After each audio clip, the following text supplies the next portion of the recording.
We're here in Toronto with none other than Yannis of Beast in Black to talk about Beast in Black, Yannis, and this first ever North American tour for you guys. First of all, how's the tour been? Pretty good, actually. Like, we've been almost non-stop on the road, and we were actually really surprised by the crowd so far. It's just been wild. Like, I had zero expectations. Like, going to a new continent, it's always like uncharted territory, so you don't know what to expect. And Jesus, those crowds were loud. Like, it's incredible. It's incredible. Like, they sounded way more than they looked like. You know, it's the crazy. first show you guys ever played was at Heavy Montreal ever in North America. True. Did that show give you guys a little bit of a hint that the North American market is ready for Beast in Black? Actually, yeah, because that was also a big surprise. Like, we were playing quite early on that stage on Heavy Montreal. Yeah, second band of the day. Crazy. That's crazy to think about. And yeah, like, there were a lot of people that were into it. They knew songs, and I was like, what's going on? Like, I'm really not expecting anyone to know us here. And that festival kind of has a little, you know, deviation music-wise from what we do. So I was really not expecting that reception and reaction from the crowd. It was really... So yeah, I did get a whiff, so to speak. Absolutely. So far, from all the shows that you guys played, is there one show that kind of stays in your mind? Was maybe the first show, or has there been a show that's been special for some other reason? Absolutely, the first show in Dallas was really such a great memory, because also the venue was one of the most unique ones. Like, it was kind of outdoors, and there was a nice lake right next to us, so there was a natural air conditioning, so to speak. Like, the weather was perfect at that hour.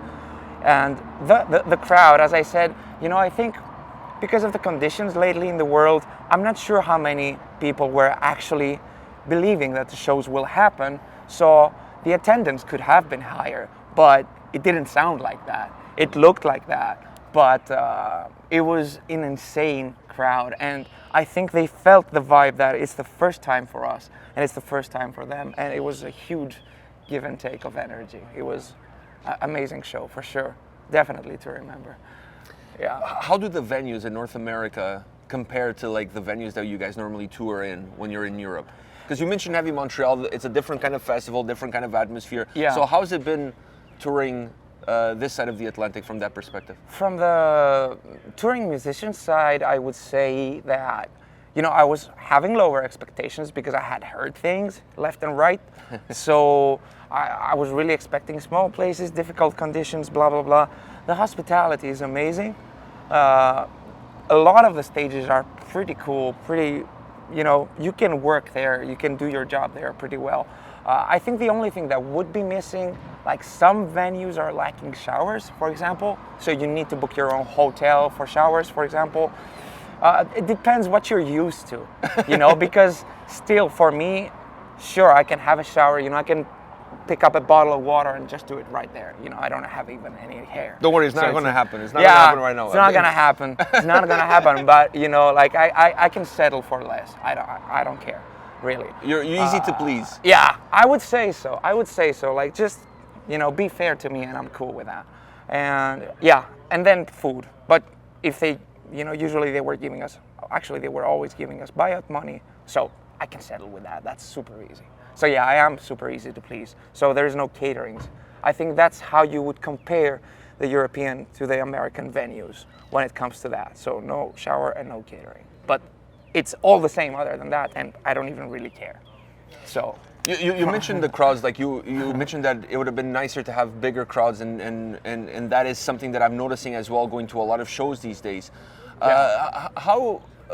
What kind of expectations did you had coming in with the pandemic, first time coming in, knowing that people may still have a little bit of a hard time or feel afraid of going to a show? Absolutely. What kind of expectations did you have? Very minimal to zero, really. And I also got a little sign of that when we were on our little finish run.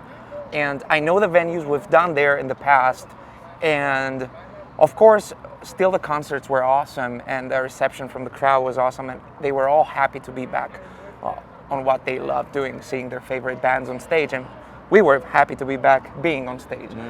But still, talking about like crowd amounts, it was still way less than what we were used to and what we used to do in the past. And I was like, okay, I don't know what America is going to be like, right?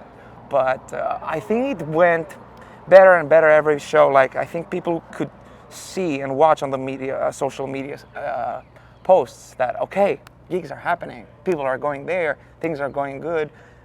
They are on a roll. Yeah. So I can actually get my tickets, for example. Like, we did have ticket sales during the tour, you know, for the same tour. So I think it gives hope. I think it gives hope. If, you know, the biggest problem is when there's a back and forth of, hey, can you do this or not?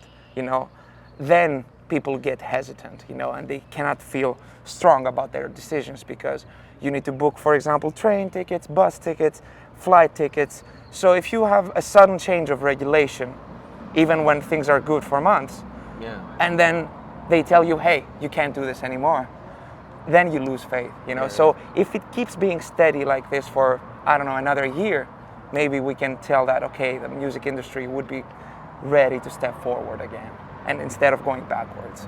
I think we're not the only, I think every band has suffered. No, for sure. Every single musician on the world. Everybody. Yes. Yeah. Of course, also outside the industry, but especially the musical industry has all of it. And everybody knows that you had to miss a couple of shows because of the Rona, because of the vid. Yeah. Were you worried that this shit was gonna delay your arrival, your grandest arrival in North America, with your arms wide open and your chest out, singing to please the crowds? I was mostly worried about actually getting sick on tour, which anyway is possible, you know. So I would really have to power through or suffer through the concerts if doable at all, you know. But also I have done that. So, but it's not pleasant, and I do want to enjoy the concerts. I actually didn't know until we had to fly that specifically for America, if you're not an American citizen, you can only fly with a negative test no matter what. So that was the problem, basically. And that was a bad surprise. Yeah, and you know, at that moment I was, you know, I was having a sore throat like for a couple of days, 10 days prior to my test, you know, or 7 days, something like that. So when I actually tested, I was perfectly fine. You're already fine. Yeah. Wow. And then they call me, hey, maybe you wanted to travel, so we're sorry to inform you, you cannot do that. I'm like, what? Yeah, you are positive. What?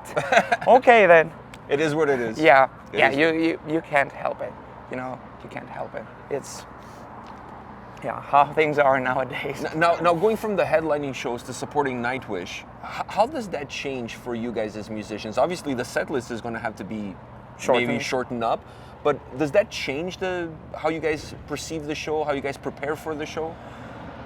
There's a few key differences. For example, the artistic one, that you play and present less of your work, of course, and also that you have to deal with a crowd that probably hasn't, of course there's exceptions, but you have to deal with a crowd that doesn't specifically attend the show for you.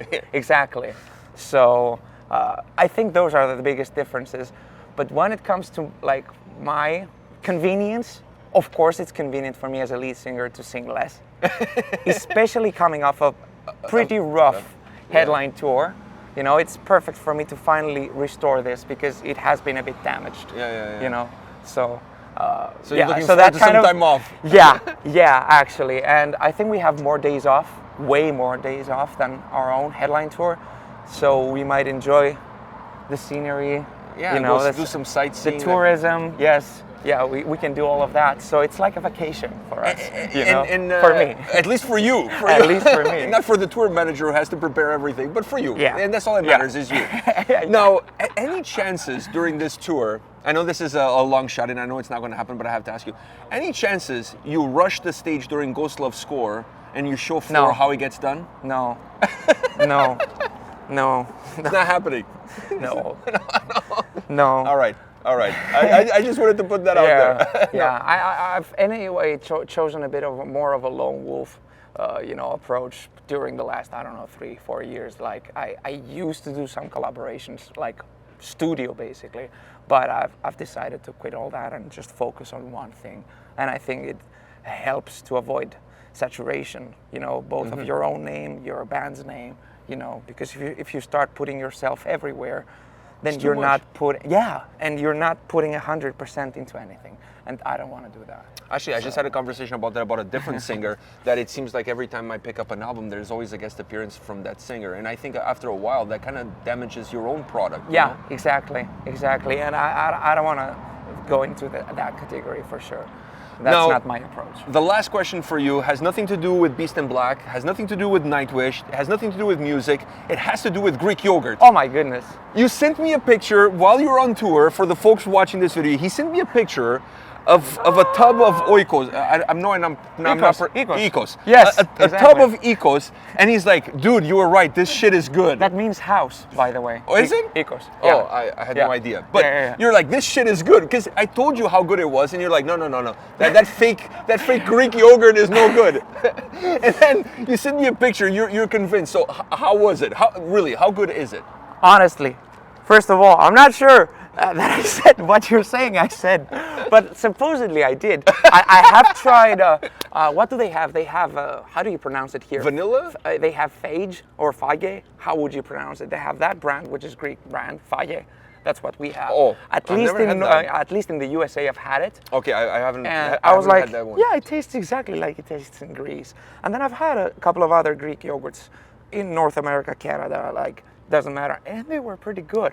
But this one was like buttery smooth. Yeah, and isn't it? It didn't taste like it's 2%, but it was, you know? Did you have the vanilla, or did you have the ones with pieces of like pineapple, mango? No. Oh, not even That's vanilla? not yogurt. Those are desserts. That's not. So you had like the plain one. Of course. Oh. Well, hold up. Are you having having the pineapple stuff with your pizza? Is that what you're telling me? No, but I'm having the vanilla one. With the pizza. Yeah. What is wrong with this guy? Wait, like you're having like the plain one? Of course. I find it too bitter. Is it? No. No. I have to reiterate the lesson. You take one bite of pizza, and the moment you're chewing it, you take one spoonful of plain Greek yogurt. Plain, okay. During the bite. Plain. Not vanilla, plain. Not vanilla. All right, Not plain, vanilla. I got it. But it definitely didn't have chunks. It wasn't the one with pineapple. No chunks. Okay, No no chunks. chunks. Because when you sent me the picture, I was like, I don't see vanilla on it. No. It looks like it's the real shit, like the regular one. But you know why? You know what I do? Like, I have almost every morning for breakfast, like 300 days a year. Like, I throw a lot of oats in it, nuts. Yeah. You make a parfait. They call it a Tiny bit of protein You put powder some honey? and shitloads of honey. Yeah. I used to do that as well. Yeah.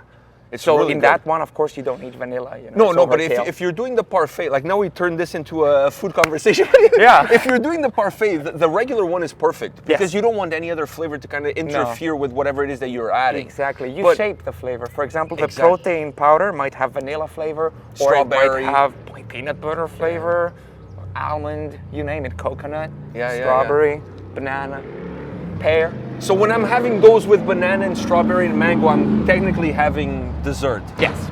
Okay. Yes. All right. Exactly. All right. So I'm My not doing man. it right. Just like if you have like coffee with shitloads of sugar and milk, it's not coffee It's not anymore. coffee anymore, yeah. Exactly. It's exactly. a different kind of blend. It's like a beverage. It's like a soft drink.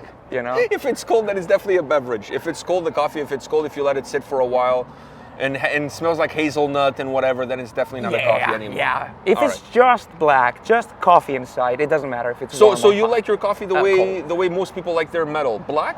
Yeah. Oh wow. Yeah. I would No say sugar? so. No No sugar? sugar. No. More than 10 years now. No sugar. Is it hard in to my stay coffee. like not stay in shape, but is it hard to eat healthy or somewhat healthy on tour? I've gotten so sloppy on this tour. I started out with You still look marvelous. Look at this guy here. He looks marvelous.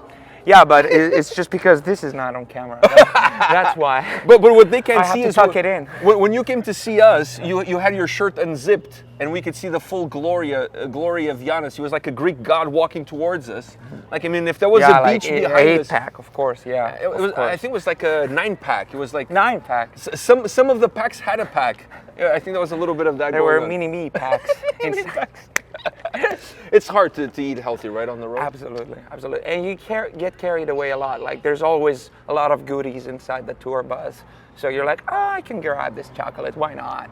Then, oh my God, peanut butter. And then you start picking it up like that with a spoon. With a spoon. You know, just straight from the jar, you know, stuff like that. So it's easy to get carried away. Burgers, you know. Yeah. There's too much of bad stuff out there. Yeah, and I mean, you don't get a proper rest on your bed, so it's really hard to get yourself to work out, you know, because you need to stay active, you know.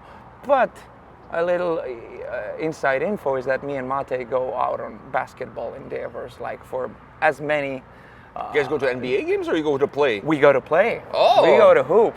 Yeah, and you know, he's taller than me, like significantly taller, so he is. always bullies me in the paint. Because we hooked up, all of us, at Heavy Montreal, and when I saw you guys coming in that go-kart that they used to take artists from like place to place, I was like, wow, this dude is a lot taller than what it appears when you're watching a video or anything like that. He is tall. Yeah, he's a tall, lanky man, definitely. For sure. So he's definitely pushing you in the paint. Yeah. So I have to shoot. You're no Fasulas. I have, yeah. You know, if you were, then maybe you could do something, but I have to shoot in the perimeter, you know, mid-rangers, you know, but I cannot, I cannot drive in the paint. So all right, with Yannis. him, it's not easy. Well, thank you very much for your time today. It's always Thank a pleasure, you. man. It's always a pleasure talking to you guys. If you have a chance to go see these guys, if you haven't seen them yet on the road, For hooping, right? oh, you know, you're gonna get a whole crew of people coming out and trying to take you guys out to the park, you know. So go check them out. They're touring right now with Nightwish as well. So go check them out in North America. These guys know what's up, and it's a great opportunity to see Beast in Black on this side of the Atlantic. Don't miss it. See you guys. Do what he does.